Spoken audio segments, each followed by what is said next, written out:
welcome to our Sister Wives Rewatch with, I thought, like, after last week's episode, would truly, this would be like a nice uplifting episode. It's not really. No!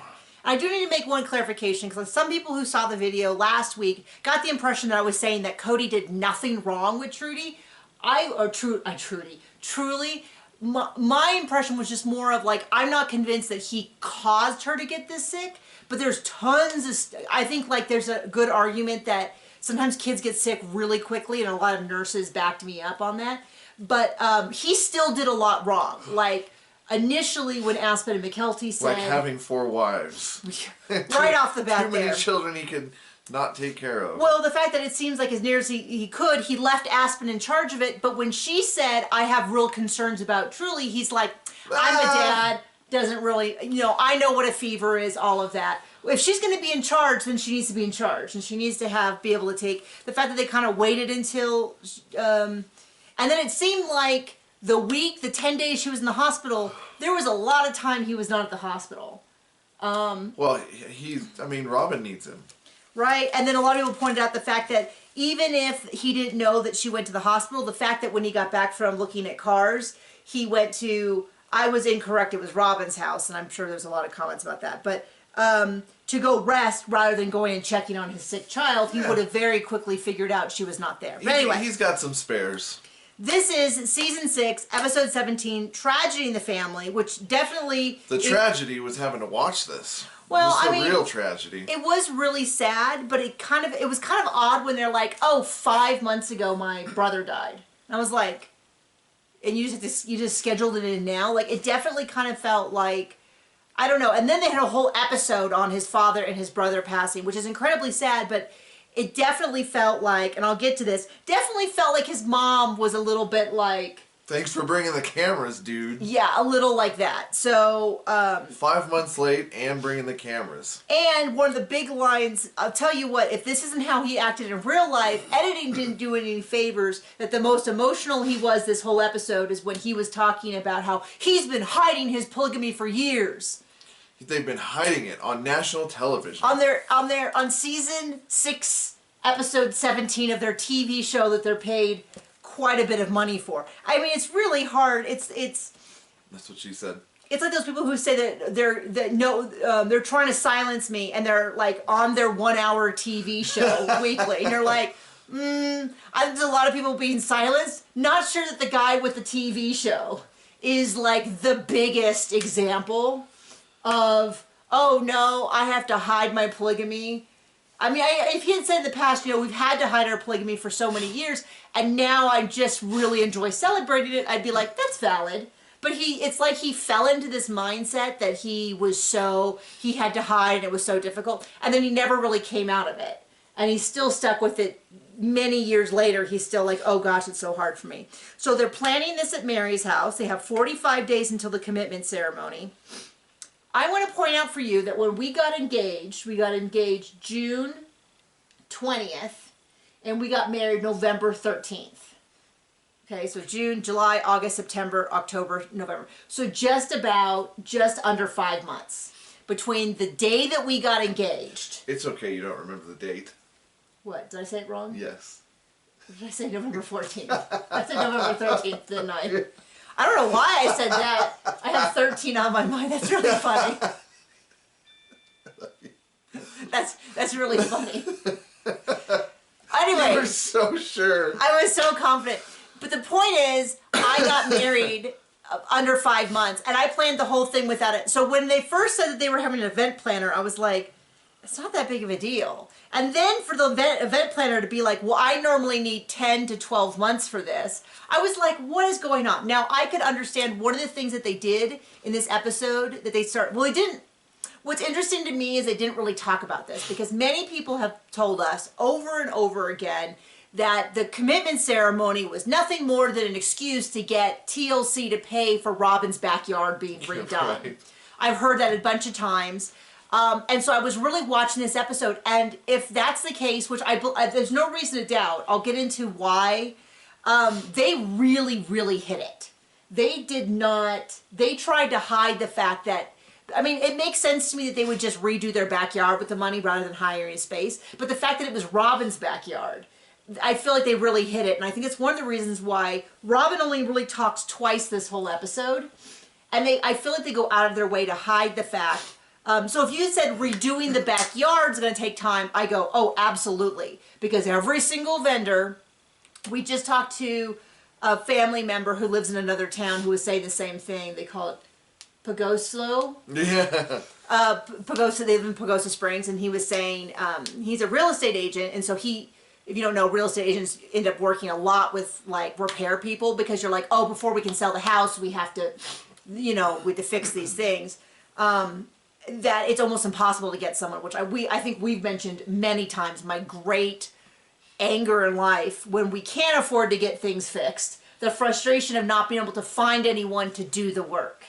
It's not even that whole, like, you can have it fast, you can have it done well, you can have it cheap, but you can only pick 2 of the 3. It's like you can pick none of the 3. They won't show up. When they arrive, they won't give you a bid, and when you try to accept the bid, they won't actually do the work. So you're like, Yep. I mean, you could bid 100,000 and it wouldn't make any difference because you're still not going to show up. We finally, I think, gotten down to a core audience of these people will show up eventually. Although we're a month out from waiting on a bid to paint our house. But that's going to cost $1 bajillion. So it's kind of like, maybe if God doesn't want us to paint our house this year, despite the fact that our red paint has turned white, so be it. I don't remember where I was. Oh, but if they had said it was about the backyard, yeah. But this lady's like, well, we have all this stuff to do. And then they're like, the Browns are like, well, we don't want it to look like a wedding. And I'm like, oh, you're going to have a huge cake, a bunch of flowers, special outfits. And Cody wants him to play, I kid you not, Pachelbel, Canon in D minor. Over and over. For an hour. And over. Just over and over again. And they're like, well, we don't want it to look like a wedding. I don't know. Are you guys going to wear long white dresses too? Like that's the only thing that can make it look more like a wedding. And it's a family commitment ceremony. And so I feel like by definition, it's in the same category as wedding and vow renewals. If you don't want it to look like that, then maybe it should, I don't know, be anything else. You're going to have I do love the preview where Robin says anybody who doesn't want to sign the polygamous culty document can move out. Should move out. Maddie, she's looking at you. Yeah, so I can't wait to get to that because I love that Maddie. That's why I'm always confused. I've heard a bunch of people say they didn't like Maddie. I like anybody who gets under Robin's skin. I always liked Maddie because she seemed to be the only one of the kids who was well liked by Cody but was willing to get underneath Robin's skin. I think Cody really favored Janelle's kids. I think they were more rough and tumble. I think they were less, and that's not a criticism because that's not. I'm not trying to criticize. I think he liked Mary's household because there was one child, and he never had to be there. Well, no, I think later on he could go and he could just totally zone out because no kids would need him, no wife would need him. I think he just really. So I think that the household had more money, so they could go do nice things. She had nice things. She only had one kid, so I think he liked Mary's household for that. I think he liked Janelle's household because Janelle was so easygoing. I mean, the fact that it really tells you how bad of a husband he was that he lost Janelle. Because she did everything. I don't think there's anything wrong with Christine saying, I want these things. I think it's very reasonable. I think she should match up with someone who I probably am considered high maintenance and difficult. But John likes maintaining me. And he finds my difficulty entertaining and interesting. Do we need to go change the oil next? No, but I mean, the whole point is, so I'm not criticizing Christine when I say this, but I think that for a guy who only sort of kind of liked her, didn't have a lot of resources or energy, I think it was difficult for him. But the idea that he lost even Janelle means, oh, gosh, she asks so little in life of anyone. And so I think he liked, and I think he, anyway. So they're going to do this event planner. They normally need 10 to 12 months for this, but she's going to try to do it in 45 days. And I'm like, I am positive. The reason that weddings are difficult, the reason that weddings are so difficult to plan so far out is that at least in our case, you need a place, but they already have the location. And Robin's backyard. And then if you're going to do it on a Saturday or Sunday, but if you're going to do it on like a Thursday, you can like whip those things together because they're like Thursdays, half price. But it's kind of funny because they're doing this commitment. It's a ceremony followed by cake and a DJ. And you go, it kind of sounds like a wedding. It kind of sounds like, you know, I was going to say a wedding, but I guess a bar mitzvah and a quinceañera are kind of similar in the sense of like they have, I know, I've only been to a bar mitzvah. And they had a ceremony followed by food and cake. It's like when you're older and have 4 wives and want to it's just tell ridiculous. all your neighbors at the same time. And I'm going to tell you, Cody's obsession with Pachelbel, I like the song. I have a music box with it. I like it a great deal. But to me, something about it strikes me as, I think I'm really cool. Pretentious? Pretentious, but like not, like, he's not like, oh, I'm a real fan of Vivaldi.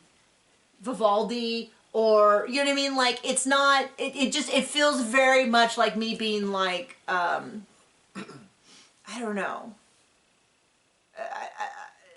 I can't think of a good comparison. Anyway, like, my brain is shot. We have to pay taxes later on today. I'm behind on maintenance, I guess.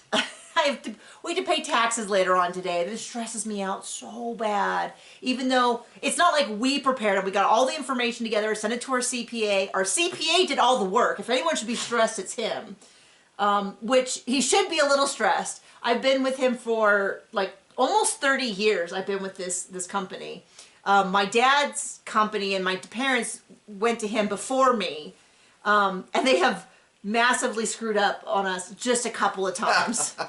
So now the owner of the company does ours personally because one year the guy that was supposed to do our taxes, this is kind of a nightmare, I guess just left and stopped doing work.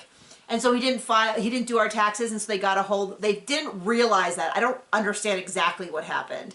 But we were supposed to have filed by like September, and it was now October.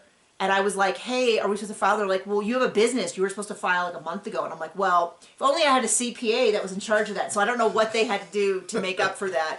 But they did that. And another year, we told them ahead of time, we will be out of town without cell reception or internet. Is everything done? And they said, yes, everything's done. Do it before then, or we'll do it after. But don't call me during. And then they called, and they're like, oh, you're going to file late, but we need you to fax us this form. I was not a nice person on the phone. We were like... Not nice at all. We can't. We're in, like, we're calling you on a landline in a remote area of Arkansas. After we told you to leave us the heck alone. Yeah, like, telling you we could not do it, like, and he's like, okay, well, in this one time, we'll, whatever. But after that, the guy does it himself. Anyway, I'm all freaked out. So, and then they're going to do this commitment ceremony. And also, not only are they going to do a ceremony and have everyone sign something, they're going to plant a tree because they're putting their roots down here in Vegas. Long term. Yeah. So this is that whole, like, we never planned to stay in Vegas. Well, you symbolically planted a tree saying that your roots, you also buried a time capsule. They already did that, right? Yes. And they, what was the other thing that they're going to put, well, they haven't discussed it yet, but they're going to put their hands in cement? Or did they already do that when the houses were built? I don't know. They did that in Wyoming or something. No. That was a flashback to when they were little, this episode. I don't think we've seen it on the show yet, that they put their hands in. But like this whole, so they're in a backyard. I believe it's Robin's backyard. They do not tell us. They don't say anything. I'm watching really carefully because everyone said it's Robin's backyard. So I was like, okay, clearly they show it.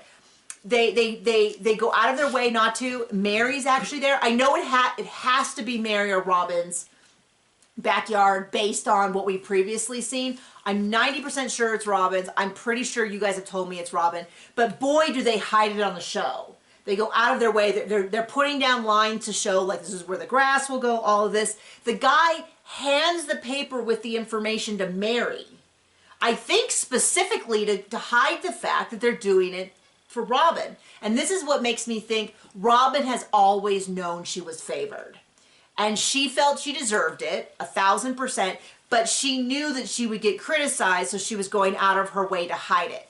I don't think Cody realized he was favoring Robin. He thought he was, at least back then, I think he had that whole, like, he's convinced him, he buys into his own hype. But I think Robin has always been a little bit sneakier at knowing this, because I was like, man, they are really, there's no way to tell from this episode that that's at Robin's house other than, Yeah. So then they talk about the guy who's doing all this. And you know how I told you when every time they interview someone, they're always like, well, I'm not polygamous, but man, the Brown family really seems to be working out. This guy did not take that point of view. He's like, I haven't really met polygamists, but I don't believe this is right. I'm a Christian. I follow Jesus Christ. I guess they follow Jesus Christ. And if they, that's really between them and God, but I really don't think a man having multiple wives is really the right thing to do. Well, then the Browns have this long conversation, and I didn't quite understand what point they were trying to get across. Because at one point they're saying... Convoluted much? Well, I don't know. I guess I felt like it was almost a retort to the fact that he didn't agree with their lifestyle, because they're always pushing that everyone who meets them loves them so much, and they change their mind about polygamy because once you meet them, and it's like I'll tell you what, if the Browns have taught me anything about the polygamy, it's that there's a lot more going underneath the surface than you know. And absolutely 100% there are no legal protections for polygamous women. Inherently because they behave as a wife. It's all up to the guy, and it seems that there's really no fair way to keep the assets broken between the families. Especially when they're doing stuff like pretending that they're a single mom with no support and taking government assistance and stuff like that. Anyway, so they have this long thing about how Janelle's like, well, don't we want to deal with ethical people? And I was like, wait, are they against it because he's Christian? And they're talking about how, I don't know, what was your impression of that whole scene? They just were saying stuff about, one time they were saying they were happy that they didn't know that he was religious. But then they're like, well, I'm glad to work with ethical people, and I don't know. Then Janelle's they were just, I don't know. I don't know what the deal was. They're ethical, and we only work with ethical people because we're ethical. Was that what you think they were getting at? Probably. Except Robin and whoring about before she was married. By her definition. By her own definition. So now we find out, we switch off of that topic onto Deaths in the Family, which is the name of the episode. So we find out that the brother Curtis, who we met in a previous episode. Let's really just jump into the fun. Has passed away 4 months ago in a motorcycle accident. And a few months after that, Cody's dad, Wynn, passed away, natural causes. Sounds like he had a long extended illness. Because they were talking about how at some point the wives are talking that they couldn't go to church together for a long period of time because someone always had to be home with him. On the show, they have never indicated there was anything other than two wives. Cheryl, who is Janelle's mother, who married in, we'll explain that.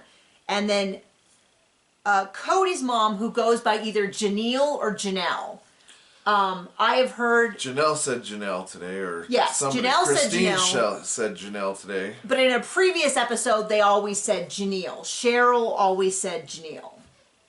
So I don't know what she prefers to be called, but there you go. But from everything we've heard, there was a third wife who asked not to be on the show. So there you go. So maybe she exists. So maybe she exists, but it was not discussed in this. So moving forward, we'll just talk about the two wives because they didn't mention it. We're not going to mention it.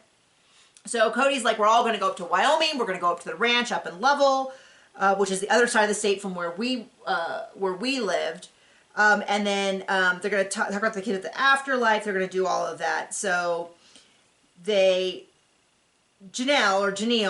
talks about how when she met Wynn, they lived in the same small town, but she didn't really know him because he was out of high school before she started. So that means at least 4 to 5 years of age difference. And apparently he came to the school dance. They didn't say what age, but I was a little bit like doing the math in my head and being like, did he come to a dance when she was 16 and he was 21, or was it more like 18 and 23? We don't really know. And the story of how they met is they went to the dance. One of Wynn's friends danced with her, and then a couple days later, he came to the door to talk to her and asked her out on the porch and said, would you want to be a farmer's wife? Because my buddy, who maybe you dance with at the dance, wants to be a farmer and wants to know if you'd be interested in being a wife. And she's like, well, actually, I'd be more interested in being your wife. And they kind of made it just sound like that was done and dusted. There you go. So Christine and Janelle are talking a lot. And what I have noticed is that it seems to be that Robin does not talk a lot around Cody's family. I've noticed that before because it drives me crazy when she explains, this is how the family does this and this is how the family does that. But I noticed last time they went to Wyoming, she barely spoke the whole episode. And it's the same with this. There's only 2 instances this whole episode where I saw her speak, which was astounding, knowing that she normally talks over everyone. So then they go over to Cheryl's house, which is, remember, Janelle's mom, and they run through the story again of how she ended up married, how Janelle's father-in-law ended up being her stepfather as well, which is that Janelle knew Cody and Mary. I think Janelle was sweet on Cody for quite a while. I'm not saying that she acted at all inappropriately, but I think it's pretty clear that she thought he was kind of a cool guy. Certainly wasn't really fun to marry. Yeah. I don't know that they were friends, but I don't. Anyway, so she was spending a lot of time up in Wyoming. So Janelle's mom, Cheryl, was like, "I want to go up and find out how this family is." She went up, all of that, and then 4 months before Janelle married Cody, Cheryl and Wynn got married. So there you go. I found out that Cheryl was 48, so 2 years older than I am right now when she married Wynn, which is wild to me because I think of her as being, she had a full-grown child and I have a 7-year-old. So that is the difference between. Someone got really mad that I called myself an old mom. Geriatric. But on the end of fertileness, I am on the end of fertile that is closer to old than it is to young. And over 35, they constantly call you a geriatric mom. So geriatric pregnancy. Combined with the fact that growing up, my mom always referred to herself as an old mom, and she had me 11 months younger than I had my son. But she always talked about how she loved being an older mom because I didn't age her. So she said when she would go places with me, because she had my siblings on the young end of young mom, and then had me on the old end of old mom. And so she always liked it because she said I didn't age her. I always made it look, and I don't think anyone ever mistook her for my grandmother. She technically could have because my brother was 16 when I was born. Mm. And if she had had him even 4 years earlier, anyway. We've got our dog a squeaky toy, and it has taken. He finally warmed up to it. He finally warmed up to the squeaking part of the squeaky toy, and so he's just down there going squeak, squeak, squeak, squeak, squeak. Yeah. Anyway, so which is I know this is also this is unrelated, but it's so weird to me when Janelle talks about how she can't imagine. She's too old to rejoin plural marriage. She's too old, and I thought she's basically this. She's not that much older than her mother was when her mother joined a plural family for the first time. So it's kind of funny that she's always talking about that. And so they talk about how Cheryl only had 20 years with Wynn, and it wasn't enough time, but Janelle is doing a little better because she got 50 years with him. And a lot of people kind of point this back to one of the times when Cody was, because Cody's like, oh, I can really understand that. And we're like, yeah, we get it, because Robin's your soulmate, and you have discarded the rest. And then they go to Wynn's ceremony. They talk about it, and I don't know. I mean, they're being very kind, but they're not describing Wynn in a way that makes me think that I would have enjoyed his company. He was a real patriarch. He was a real. They didn't use the word blowhard, but it kind of felt like it. Oh man, and Cody's story is like, oh. Well, Cody's story had an awful dad. Yeah, I mean, Cody's story talks about how he was always cold growing up. They'd be moving cattle in 20 below weather and stuff, which we never moved cattle that cold. Yeah, we did. That cold? But not like on maybe horseback. Not you. Shut up. But we would feed them that cold. Well, usually we would wait until it at least was like not 20 below. So he lettered, and I guess he really wanted a letterman's jacket, so his dad got him coveralls, but from the same store, so when he opened the box, he thought it was going to be a letterman's jacket. And it just seems like a cruel joke.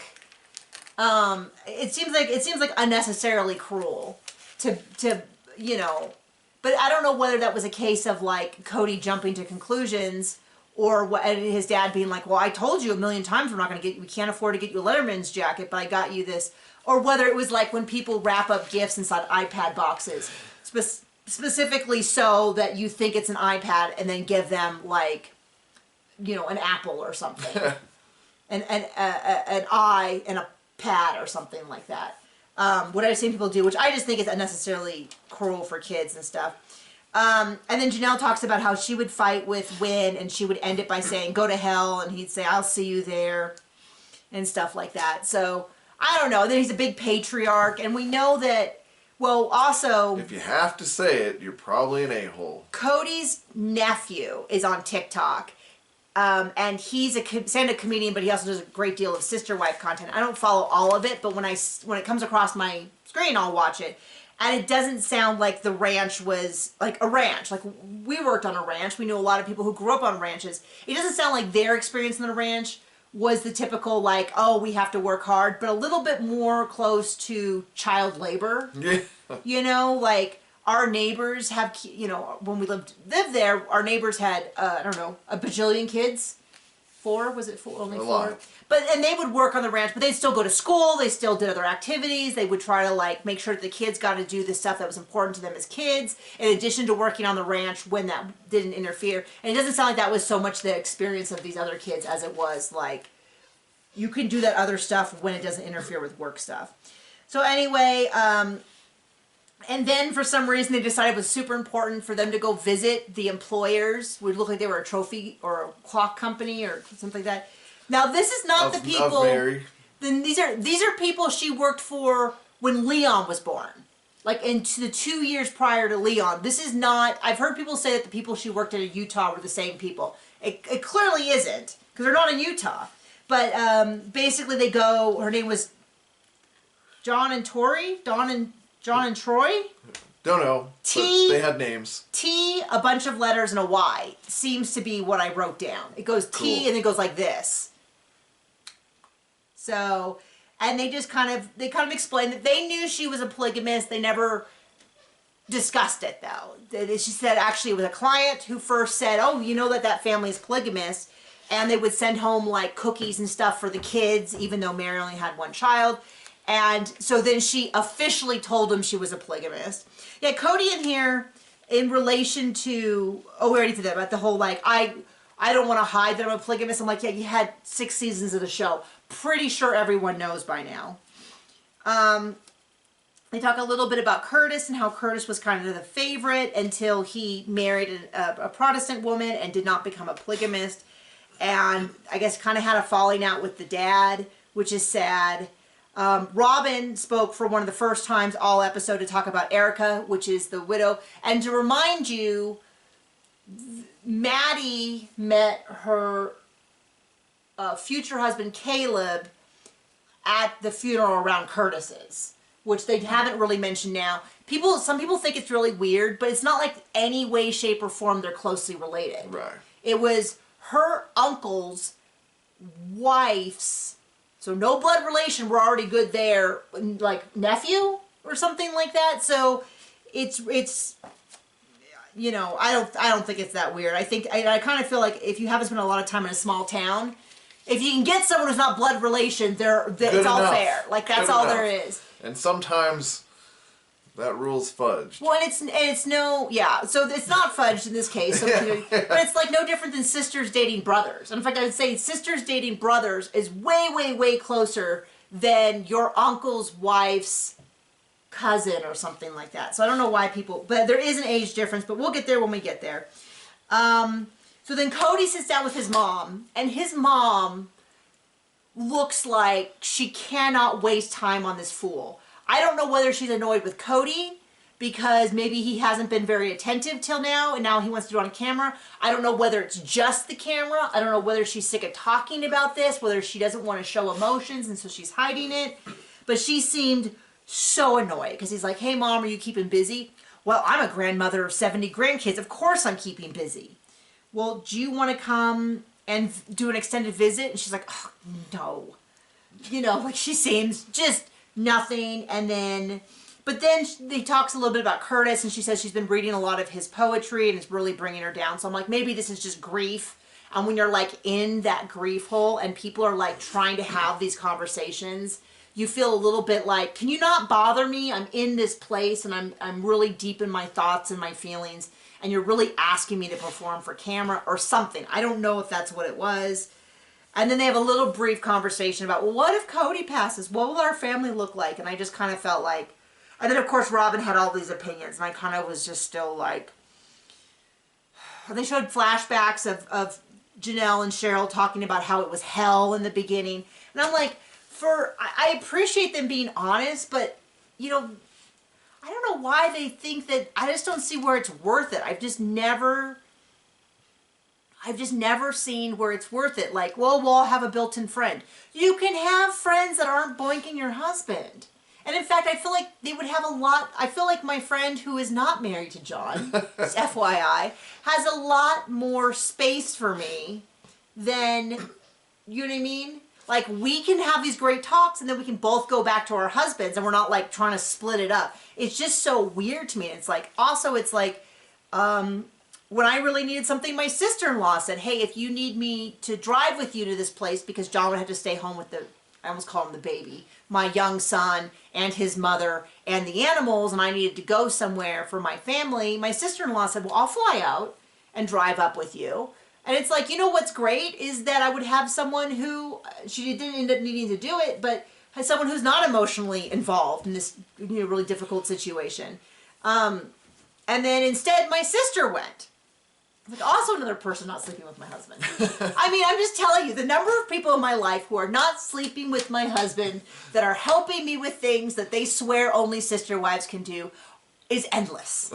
So, I don't know. So, I'm hoping we get back to something. I want to get back to making fun of the commitment ceremony and not people dying or being terribly sick, because that is really sad. Yeah. So thank you for joining us. Remember, if you want to get these 2 weeks early, you can always join our Patreon at the $10 or $25 level. Then you can also watch our videos of us watching Seeking Sister Wife, and our candid reactions to what's happening as it plays. We also have other stuff. Okay, thank you. Bye.